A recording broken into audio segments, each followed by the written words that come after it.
سپہر کے 3 بجے ہیں۔ السلام علیکم، یہ ریڈیو پاکستان ہے۔ عرفانہ شاہین سے خبریں سنیے۔ اہم خبروں کا خلاصہ۔ مقبوضہ غزہ کے لوگوں کے لیے آج اسلام آباد سے خصوصی پرواز کے ذریعے امدادی اشیاء کی دوسری کھیپ روانہ کی گئی۔ وزیر خارجہ نے غزہ میں اسرائیلی جارحیت کے فوری خاتمے کی ضرورت کو اجاگر کیا ہے۔ پاکستان اسٹاک ایکسچینج میں آج 350 پوائنٹس سے زائد کے اضافے کے ساتھ تیزی کا رجحان دیکھا گیا۔ خصوصی سرمایہ کاری سہولت کونسل کی طرف سے متحدہ عرب امارات میں منعقد کیا گیا پاکستان انویسٹمنٹ روڈ شو بڑی تعداد میں عالمی تاجروں اور سرمایہ کاروں کی توجہ کا مرکز بنا ہوا ہے۔ کل جماعتی حریت کانفرنس نے عالمی برادری پر زور دیا ہے کہ وہ جنوبی ایشیا میں تباہی کم کرنے کی غرض سے تنازع کشمیر کے حل کے لیے اپنی کوششیں دگنی کرے۔ اور وینکھیڈے میں آئی سی سی عالمی کرکٹ کپ میں آسٹریلیا اور افغانستان کے درمیان میچ جاری ہے۔ خبریں تفصیل کے ساتھ۔ مقبوضہ غزہ کے عوام کے لیے امدادی سامان کی دوسری کھیپ ایک خصوصی طیارے کے ذریعے آج اسلام آباد سے روانہ ہوئی۔ نگراں وزیر خارجہ جلیل احمد جیلانی نے جو اس موقع پر موجود تھے کہا کہ نگراں وزیر اعظم کی خصوصی ہدایت پر قدرتی آفات کا قومی ادارہ فلسطینیوں کے انسانی ہمدردی کی بنیاد پر امداد بھیج رہا ہے۔ انہوں نے کہا کہ 90 ٹن کی اس امداد میں راشن کے تھیلے، ادویات اور حفظان صحت کی کٹس شامل ہیں۔ نگراں وزیر خارجہ نے کہا کہ پوری پاکستانی قوم اسرائیل فوج کے ہاتھوں نہتے فلسطینیوں کے قتل عام پر سوگوار ہے۔ انہوں نے کہا کہ پاکستان اور دیگر مسلم ممالک کا مطالبہ ہے کہ فلسطین کی ایک خود مختار ریاست قائم ہو جس کا دارالحکومت القدس الشریف ہو۔ جلیل عباس جیلانی نے فلسطینیوں کے لیے پاکستان کی بھرپور حمایت کے عزم کا بھی اعادہ کیا۔ انہوں نے کہا کہ پاکستان ہمیشہ فلسطینی عوام کے ساتھ کھڑا ہے اور ہمیشہ کھڑا رہے گا۔ انہوں نے کہا کہ ہم مظلوم فلسطینیوں کے ساتھ یکجہتی کا اظہار مستقبل میں بھی جاری رکھیں گے۔ نگراں وزیر خارجہ نے اسرائیلی جارحیت کے فوری خاتمے اور غزہ کا محاصرہ ختم کرنے کی فوری ضرورت کو بھی اجاگر کیا۔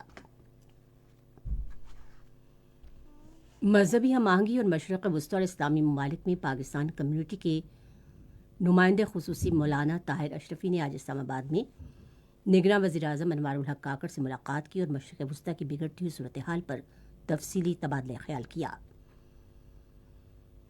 دونوں رہنماؤں نے اسرائیل فوج کی جانب سے بے گناہ فلسطینیوں پر جاری مظالم اور قتل عام کی مذمت کی۔ انہوں نے کہا کہ عالمی برادری کو فلسطینیوں پر مظالم رکوانے میں اپنا کردار ادا کرنا چاہیے۔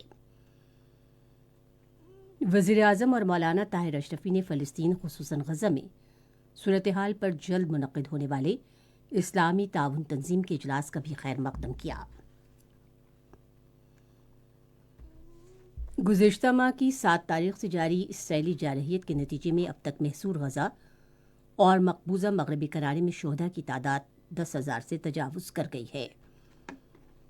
فلسطینی وزارت صحت کے مطابق گزشتہ رات جنوبی غزہ میں اسرائیلی فضائی حملے میں کم سے کم 5 فلسطینی شہید ہوئے۔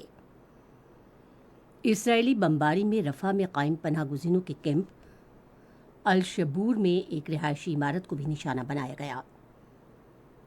ایک اور واقعے میں اسرائیلی جنگی طیاروں نے خان یونس میں رہائشی عمارتوں کا نشانہ بنایا اور 20 فلسطینیوں کو شہید کر دیا جبکہ 55 سے زائد زخمی بھی ہوئے۔ اسرائیلی طیاروں نے شمالی غزہ میں بیت اللہ میں ایک رہائشی مکان پر بھی بم سے حملہ کیا جس میں ایک شہری شہید اور متعدد زخمی ہو گئے۔ پارلیمانی امور کے نگراں وزیر مرتضی سولنگی نے وضاحت کی ہے کہ آئین سازی کے کیسز نپٹانے کے لیے کابینہ کی کمیٹی بنیادی طور پر آئین سازی کے لیے نہیں بلکہ ذیلی قوانین بنانے کے لیے قائم کی گئی ہے۔ میاں رضا ربانی کی طرف سے توجہ دلاؤ نوٹس کا جواب دیتے ہوئے انہوں نے کمیٹی کی تشکیل کے حوالے سے تحفظات کو مسترد کر دیا اور اس بات پر زور دیا کہ یہ کارروائی اس کے اصولوں کے مطابق تشکیل دی گئی ہے۔ مرتضی سولنگی نے کہا کہ آئین سازی کے کیسز نپٹانے کے بارے میں کابینہ کمیٹی کا بنیادی مقصد کابینہ کے سیکریٹریٹ کے کام میں مدد کرنا ہے۔ ایوان کا اجلاس اب جمعہ 10 – 10:30 بجے تک ملتوی کر دیا گیا ہے۔ افغان باشندوں سمیت غیر قانونی طور پر مقیم غیر ملکیوں کی اپنے اپنے ملکوں کو واپسی کا سلسلہ جاری ہے۔ تفصیلات کے مطابق گزشتہ 632 گاڑیوں پر 9,816 غیر قانونی مقیم افغان باشندے اپنے وطن۔ اب تک پاکستان میں غیر قانونی طور پر مقیم 1,98,554 افغان باشندے اپنے ملک واپس جا چکے ہیں۔ غیر قانونی افغان باشندوں کی وطن واپسی دونوں ملکوں اور خطے کے دیرپا عمل کے لیے ناگزیر ہے۔ یہ خبریں آپ ریڈیو پاکستان سے سن رہے ہیں۔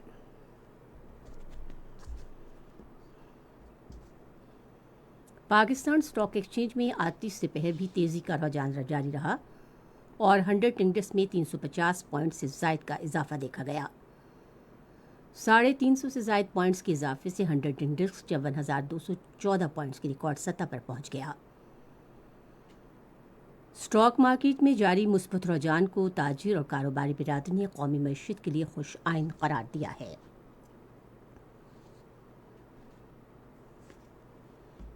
خصوصی سرمایہ کاری سہولت کونسل کی طرف سے متحدہ عرب امارات کے شہر دبئی میں منعقد کیا گیا پاکستان انویسٹمنٹ روڈ شو بڑی تعداد میں عالمی تاجروں اور سرمایہ کاروں کی توجہ کا مرکز بنا ہوا ہے۔ اس روڈ شو کا بنیادی مقصد پاکستان کی مخفی گنجائش کو اجاگر کرنا اور عالمی سرمایہ کاروں کی توجہ معیشت کے اہم شعبوں کی طرف مبذول کرانا ہے۔ خصوصی سرمایہ کاری سہولت کونسل کے حکام نے عالمی سرمایہ کاروں کے ساتھ بھرپور مذاکرات کیے، جن میں انہوں نے پاکستان میں وسیع گنجائش اور سرمایہ کاری کے مواقع کو اجاگر کیا۔ اہم شعبوں میں متوقع سرمایہ کاری کو راغب کرنے کے لیے خصوصی سرمایہ کاری سہولت کونسل کے تحت منصوبوں کو بھی اجاگر کیا گیا۔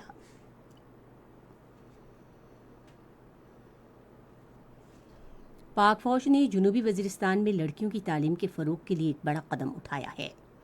تفصیلات کے مطابق پاک فوج نے امن بحالی کے بعد جنوبی وزیرستان میں گورنمنٹ گرلز پرائمری اسکول کی ہنگامی بنیادوں پر تعمیر نو کر کے اس کو فعال بنایا۔ پاک فوج نے اسکول میں تمام ضروری سہولتیں بھی فراہم کی ہیں تاکہ قوم کی بیٹیاں ملک کی دیگر بچیوں کے ساتھ مل کر آگے بڑھ سکیں۔ علاقے کی بچیوں اور عمائدین نے پرائمری اسکول فعال کرنے پر پاک فوج کا شکریہ ادا کیا۔ رات ڈیرہ اسماعیل خان کے علاقے درازندہ میں تیل اور گیس کمپنی پر دہشت گردوں کے حملے میں 2 پولیس اہلکار شہید اور 3 زخمی ہو گئے۔ زخمیوں کو CMH ڈیرہ اسماعیل خان منتقل کر دیا گیا ہے۔ بھارت کے غیر قانونی زیر قبضہ جموں کشمیر میں کل جماعتی حجت کانفرنس نے عالمی برادری پر زور دیا ہے کہ وہ جنوبی ایشیا میں تباہ نتائج سے بچنے کے لیے تنازع کشمیر اقوام متحدہ کے قراردادوں کے مطابق حل کرنے کے لیے اپنی کوششیں تیز کرے۔ کل جماعتی حجت کانفرنس کے ترجمان نے ایک بیان میں کہا کہ اقوام متحدہ اور عالمی قوتیں یا تو تنازع کشمیر بھول گئی ہیں یا پھر دانستہ اسے نظر انداز کیا جا رہا ہے، حالانکہ اقوام متحدہ کے ایجنڈے پر یہ ایک درینہ تصفیہ طلب مسئلہ ہے۔ انہوں نے کہا کہ بھارت نے غیر قانونی زیر قبضہ جموں کشمیر میں بے گناہ اور نہتے کشمیریوں کو قتل، گرفتار اور دہشت زدہ کرنے کے لیے armed forces special power act اور پبلک سیفٹی ایکٹ جیسے کالے قوانین نافذ کر رکھے ہیں۔ چیلی کے علاقے بابایو کے قصبے کورڈیونیٹ میں ایک کیمپ میں آتش زدگی کے باعث کم سے کم 14 افراد ہلاک ہو گئے ہیں۔ ICC عالمی کرکٹ کپ میں آج وین کھنڈے میں آسٹریلیا کے خلاف افغانستان نے اب سے کچھ دیر پہلے تک 22 اوورز میں 111 رنز بنائے تھے اور اس کا ایک کھلاڑی آؤٹ ہوا تھا۔ اس سے پہلے افغانستان نے ٹاس جیت کر پہلے بیٹنگ کا فیصلہ کیا۔ محکمہ موسمیات کی پیشگوئی کے مطابق آئندہ 12 گھنٹے کے دوران ملک کے بیشتر بالائی حصوں میں مطلع ابر آلود، جبکہ ریوزیری خیبر پختونخوا اور شمالی بلوچستان میں گرج چمک کے ساتھ بارش کا امکان ہے، تاہم ملک کے باقی حصوں میں موسم خشک رہے گا۔ آج ریکارڈ کیا گیا بعض بڑے شہروں کا درجہ حرارت کچھ اس طرح سے رہا کہ اسلام آباد اور Peshawar 24 degree centigrade, Lahore 27، Karachi 23، Karachi 33، Quetta 14، Murree 16، Gilgit 20، Muzaffarabad 23، سری نگر 16، جموں 25 اور لیہ 7 ڈگری سینٹی گریڈ۔ خبریں ختم ہوئیں۔ مزید خبروں اور تجزیوں کے لیے ہماری ویب سائٹ ہے radio.gov.pk اور فیس بک کے link Radio Pakistan News official پر آپ ہماری ان خبروں کی براہ راست ویڈیو اسٹریمنگ بھی ملاحظہ کر سکتے ہیں۔